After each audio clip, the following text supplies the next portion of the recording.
Dans les vidéos précédentes, on a beaucoup parlé de recharge à domicile, la wallbox, la prise renforcée, les heures creuses. Mais il y a une question que l'on n'a pas encore explorée et qui est très peu abordée sur YouTube. Tout ça c'est bien beau, mais moi je suis en appartement et je n'ai pas de place de parking privé. Donc tous les avantages de la voiture électrique deviennent des inconvénients pour moi. C'est une vraie question, et elle concerne une énorme partie de la population française. Des millions de personnes vivent en appartement sans accès à un parking privé. Et beaucoup d'entre elles pensent que la voiture électrique est inaccessible pour elles. Dans cette vidéo, je vais te montrer que ce n'est pas vrai, à condition de bien s'organiser. Il existe plusieurs solutions concrètes, et selon ta situation, l'une d'elles correspondra forcément à ton quotidien. On va les passer en revue ensemble, avec leurs avantages, leurs limites, et les astuces pour en tirer le maximum. Est-ce que c'est vraiment viable d'avoir une voiture électrique en appartement? Avant de te donner les solutions, soyons honnêtes sur une chose. Vivre en appartement sans place privée avec une voiture électrique, ça demande plus d'organisation qu'avec une place à domicile. Ce serait te mentir de dire que c'est exactement pareil. La bonne nouvelle, c'est que cette organisation devient très vite un réflexe. Exactement comme quand tu t'habitues à faire le plein d'essence sur la route plutôt que dans une station près de chez toi. Au bout de quelques semaines, tu ne te poses plus de questions, tu as ton système et ça tourne tout seul. De plus, la technologie dans ce secteur évolue très vite, surtout en Chine où des millions de Chinois vivent dans ces conditions et sont obligés de rouler en électrique. La vraie question à te poser avant tout, c'est combien de kilomètres tu fais par jour en moyenne? Si tu roules moins de 60 à 80 km par jour, et c'est le cas de la grande majorité des conducteurs français, les solutions que je vais te présenter couvrent largement ton usage, sans stress et sans aller chercher une borne tous les jours. Si tu roules beaucoup plus que ça, on en parle aussi, mais le scénario idéal reste d'avoir une solution de recharge à proximité de chez toi ou de ton travail. Première solution, la recharge sur les bornes publiques proches de chez toi. La première solution, et souvent la plus accessible, c'est d'utiliser les bornes publiques situées dans ton quartier comme point de recharge principal. Et là, la première chose à faire, même avant d'avoir ta voiture, c'est d'ouvrir ChargeMap ou Electroverse et de chercher les bornes disponibles dans un rayon de 500 mètres à 1 km autour de chez toi. Tu vas souvent découvrir qu'il y en a beaucoup plus que tu ne le pensais, dans les parkings publics, en voirie, devant les mairies, dans les zones commerciales proches. Le principe de fonctionnement dans ce cas, c'est ce qu'on appelle la recharge en temps masqué. Tu ne vas pas à la borne exprès pour recharger, tu gares ta voiture là où se trouve une borne quand tu fais tes courses, tes rendez-vous ou tes activités habituelles. Ta voiture charge pendant que toi tu vis ta vie, et quand tu repars, tu as récupéré de l'autonomie sans avoir passé une seule minute à attendre. Pour que ça fonctionne bien, il y a quelques règles à adopter. La première, ne pas descendre trop bas en batterie. Si tu maintiens ton niveau de charge entre 40 et 80% au quotidien, tu n'as jamais d'urgence. Tu peux te permettre d'attendre la prochaine opportunité de recharge sans stress. La deuxième règle, avoir toujours ton badge RFID, ChargeMap ou Electroverse avec toi. C'est ta clé universelle pour la quasi-totalité des bornes publiques françaises, sans avoir besoin d'ouvrir une application à chaque fois. Encore une autre astuce, si tu recharges exclusivement comme ça, privilégie une voiture avec une grosse batterie, tu auras besoin de moins de recharge pour couvrir tes besoins et ce sera plus agréable. Ici le temps de recharge rapide est moins important. Deuxième solution, la recharge sur le lieu de travail. Si ton entreprise dispose de bornes de recharge, et de plus en plus en ont, c'est ta meilleure alliée quand tu n'as pas de recharge à domicile. Comme on l'a vu en vidéo 6, recharger au travail c'est souvent gratuit ou quasi gratuit, et tu charges pendant tes heures de travail sans y penser.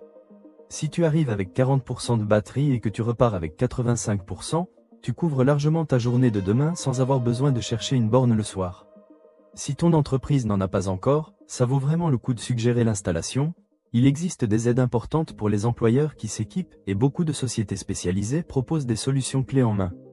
Tu ne seras probablement pas le seul salarié à en bénéficier, et c'est un argument de poids pour convaincre ton employeur. Tu peux aussi regarder s'il y a une borne à proximité de ton travail, comme ça tu la laisses charger pendant que tu travailles. Dans ce scénario, borne publique autour de chez toi plus recharge au travail. Beaucoup de conducteurs en appartement s'en sortent très bien sans jamais chercher de solution supplémentaire. C'est vraiment la combinaison gagnante. Pour le choix de ta voiture, pareil que dans le premier cas, privilégie une grosse batterie. Troisième solution, les parkings avec recharge intégrée. De plus en plus de parkings publics et privés intègrent des bornes de recharge dans leur offre. Et cette solution mérite vraiment qu'on s'y attarde, parce qu'elle peut changer complètement la donne pour quelqu'un qui n'a pas de place privée. Certains gestionnaires de parking proposent des abonnements mensuels qui incluent une place avec recharge. Tu paies ton parking comme d'habitude, et tu bénéficies d'une borne dédiée ou partagée sur ta place. Le tarif de recharge est souvent inclus dans l'abonnement ou facturé à un tarif préférentiel. Si tu as un parking public ou privé proche de chez toi qui propose ce type d'offre, c'est souvent la solution la plus confortable, elle se rapproche du confort d'une recharge à domicile. Pour trouver ces parkings équipés, ChargeMap et Electroverse les référencent. Tu peux aussi contacter directement les gestionnaires de parking de ton quartier. Indigo, Q-Park, Efia et les autres ont développé des offres spécifiques pour les conducteurs de véhicules électriques ces dernières années. L'avantage de cette solution par rapport aux bornes en voirie, c'est la garantie d'avoir une place disponible et sécurisée pour ta voiture pendant la charge. Pas de risque de trouver la borne occupée ou de te faire verbaliser pour stationnement prolongé. Quatrième solution, la recharge pendant tes courses. C'est la solution que j'ai utilisée à mes débuts en électrique, lorsque je n'étais pas encore équipé d'une solution de recharge à domicile. Tout le monde va faire ses courses, en moyenne une fois par semaine. Là, tu profites du temps où tu fais tes courses pour recharger ta voiture. Attention dans ce cas précis, priorise la recharge rapide car une recharge lente ne te permettra de gagner qu'une petite partie de ta batterie le temps de tes courses. Alors qu'avec la recharge rapide, tu peux récupérer au moins 80% de ta batterie en moins d'une heure selon la puissance de ta borne. Et n'oublie pas de préconditionner ta batterie avant d'y aller. Cinquième solution, la recharge rapide en station de recharge rapide, comme quand tu fais ton plein d'essence. On l'a déjà évoqué dans la solution précédente, c'est la recharge rapide, qui peut te permettre de récupérer beaucoup de batterie en peu de temps. Mais là tu vas à la station de recharge 1 ou 2 fois par semaine pour faire ta semaine, comme avec ta voiture essence. Dans ces deux cas, je te conseille surtout d'avoir une voiture que recharge le plus vite possible et qui a une grosse batterie, comme ça tu limites le temps passé à attendre la voiture rechargée. Actuellement les voitures les plus adaptées sur le marché pour ça ce sont les Xpeng, qui rechargent en 12 minutes le 10 à 80% et qui disposent de batteries LFP, 100% de l'autonomie disponible au quotidien et peu de temps perdu à recharger. Et précédemment je t'ai parlé de la Chine avec ses villes à plusieurs millions d'habitants. En Chine des modèles de voitures et de stations de recharge pouvant prendre jusqu'à 1,2 MW de puissance de recharge, soit 1200 kW, et proposant une recharge de 10 à 100% en 12 minutes et un 10 à 80% en 5 minutes, sont en train d'inonder leur marché. Et le plus beau, ces modèles de voitures et de stations arrivent en France cette année. Faire le plein de sa batterie en autant de temps que son plein d'essence, c'est pour demain, pas dans 10 ans. Du coup, quelle voiture choisir dans ces cas? Si tu n'as pas de recharge à domicile, le choix de ta voiture électrique est encore plus important que pour quelqu'un qui peut charger chez lui chaque nuit. Certains critères deviennent prioritaires. Premier critère, une autonomie suffisante pour tenir plusieurs jours entre deux recharges. Si tu roules 50 km par jour et que ta voiture a 300 km d'autonomie réelle, tu peux théoriquement tenir 5 à 6 jours sans chercher une borne, ce qui te laisse largement le temps de trouver une opportunité de recharge en temps masqué. Une petite voiture avec 150 km d'autonomie réelle, en revanche, demandera une organisation bien plus rigoureuse. Deuxième critère, la vitesse de charge sur borne rapide. Dans ta situation, tu vas probablement utiliser plus souvent les bornes rapides que quelqu'un qui charge à domicile. Une voiture qui recharge de 10 à 80% en 12 minutes plutôt qu'en 45 minutes, c'est un avantage réel, ça te permet de compléter ta charge plus efficacement lors de tes arrêts. Troisième critère, le type de batterie.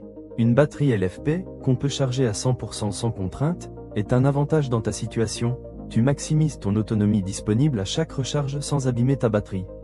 Une batterie NMC te demandera de rester sous les 80% au quotidien, ce qui réduit l'autonomie utilisable. En résumé, dans ton cas, privilégie une voiture avec une bonne autonomie réelle et une charge rapide efficace. Même si ça coûte un peu plus cher au départ, le confort au quotidien en vaut vraiment la peine. Mes astuces pour t'organiser efficacement. Voici les habitudes concrètes qui font la différence quand on recharge sans borne à domicile. Première habitude, cartographie ton quotidien. Identifie toutes les bornes disponibles sur tes trajets habituels, entre chez toi et ton travail, près des commerces que tu fréquentes, près des endroits où tu passes du temps régulièrement. Une fois que tu as cette carte mentale, la recharge devient naturelle, tu sais exactement où aller et quand. Et si tu dois faire un peu de marche entre ta borne et tes lieux de fréquentation, avoir une trottinette électrique dans ton coffre pour finir ton trajet peut également être utile et te faire gagner du temps. Et pense à te renseigner auprès de ta mairie ou de tes réseaux de recharge, un abonnement peut être proposé par certains acteurs, faisant baisser le prix de tes recharges quotidiennes. Deuxième habitude, ne laisse jamais ta batterie descendre sous 20 à 25%. Dans ta situation, tu n'as pas le filet de sécurité de la recharge nocturne à domicile. Maintenir un niveau confortable te laisse toujours le temps de trouver une borne sans urgence. L'urgence est l'ennemi de la sérénité en électrique. Et surtout, tu préserveras ta batterie en ne la laissant pas plusieurs heures sous les 20%. Troisième habitude, profite de chaque opportunité de recharge, même partielle. Si tu gares ta voiture 2 heures dans un parking avec une borne disponible, branche-la, même si tu es à 60%. Ces petites sessions s'accumulent et font que tu n'as jamais besoin de chercher une grosse session de recharge en urgence. Quatrième habitude, planifie tes sessions de recharge plus conséquentes le week-end. Quand tu as plus de temps disponible, c'est le moment de faire une recharge complète dans un parking avec une borne lente pendant que tu fais tes courses ou tes activités du week-end. 1h30 sur une borne à 11 kW peut te donner 50 à 60 km d'autonomie supplémentaire, c'est souvent suffisant pour tenir toute la semaine. Pour résumer, vivre en appartement sans place privée et avoir une voiture électrique, c'est tout à fait viable, à condition de bien choisir sa voiture et d'adopter quelques réflexes simples dès le départ. Les solutions existent. Les bornes publiques de ton quartier utilisées en temps masqué, la recharge au travail, les parkings avec abonnement recharge. Souvent, la combinaison de deux de ces solutions suffit largement pour couvrir 100% des besoins du quotidien.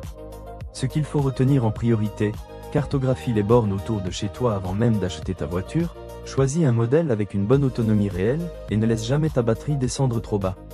Avec ces 3 règles, tu auras un quotidien serein en électrique même sans borne à domicile. Et surtout, n'oublie pas que tout ce domaine évolue très vite. Il y a 4 ans, les puissances de recharge maximale avaient du mal à dépasser les 200 kW sur les voitures et les bornes les plus rapides. Aujourd'hui, ce sont des voitures et infrastructures qui sont capables de faire jusqu'à 6 fois ces performances qui commencent à arriver. Dans la prochaine vidéo, on va parler de l'entretien d'une voiture électrique, parce qu'on entend souvent dire qu'une voiture électrique ne s'entretient quasiment pas. C'est vrai sur beaucoup de points, mais il y a quand même des choses à ne pas négliger. On fait le point ensemble sur ce qu'il faut vraiment faire, ce qu'on peut éviter, et combien ça coûte réellement comparé à un thermique. Si cette vidéo t'a aidé, like et abonne-toi. Et dis-moi en commentaire ta situation. Tu es en appartement sans place privée? Comment tu envisages de t'organiser pour la recharge? Je lis tout. À très bientôt.